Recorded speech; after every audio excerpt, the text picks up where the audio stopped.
Hi, it's SJ, and in this tutorial, we're going to go over layers and staying organized. So right now, I've kept everything just as it was when we were creating our paths, but if we go over here into our layers panel, you can see we have our sketch that's on the very bottom.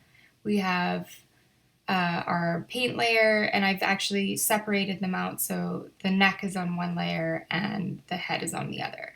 Basically, when you put things on different layers, it just helps you be able to kind of backtrack if you make mistakes. One thing that I think is really important is labeling. So I'm just going to double click on the layer and I'm going to give it a label.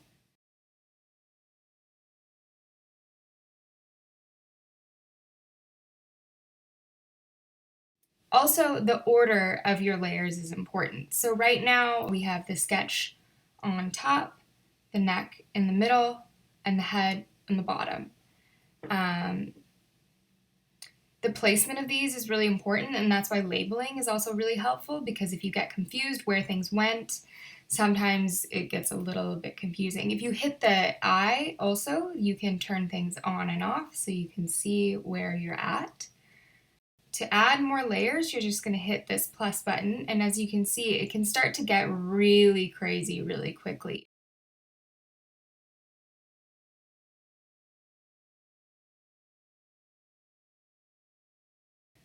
If you're painting on all these separate layers, it's going to be really difficult to know what is on what layer, which is why labeling is really important. And also folders. Folders are also really helpful. So if I want to do just all of my bone textures, I could put them all within one folder and then potentially have another folder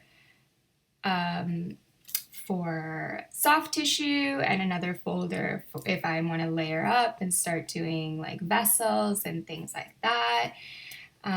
Folders are really great. You can also right click and then you'll be able to color code them. So I can make this maybe yellow, sketches there. You can change the opacity of your layers, which is helpful if you want to see kind of what's below it and you aren't sure. If you want to create a background, I'm just going to give that PG. So over here, again, I got my color picker. So I'm going to change this to white.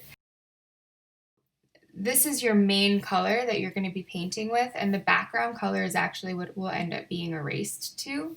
So usually set to white and black, and if you push D, that's what it defaults to, and X switches them back and forth. That's just a good trick. I'm going to push G for fill and fill my background.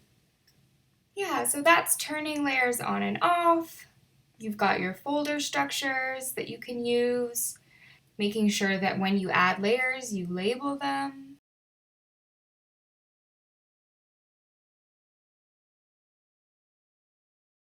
So another great trick within the layers panel is using these different tools up here.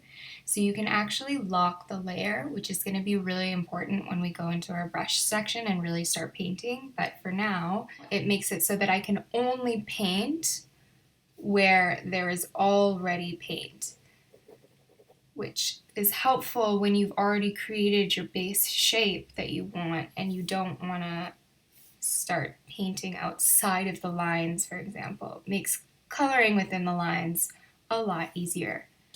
Another trick that you could use instead of just locking the layer is using a clipping mask. So I can do the same thing where I'm just going to be drawing, coloring like this, but I'm like, oh, I really wanted that to just be on the skull color, so I'm going to create a clipping mask, and voila, it is just on the head. So that's helpful too. Yeah, that's about it for making sure that your layers are organized. You're going to see me utilizing a lot of this when we move into the brush section, which is where things start to get really fun. So tune in next time. Thanks. For more tips and tricks and to connect with the Biocomm Hive community, please check out the Facebook group. Thank you so much for watching, and be sure to follow Create to Learn on Instagram and hashtag Create to Learn for more tutorials.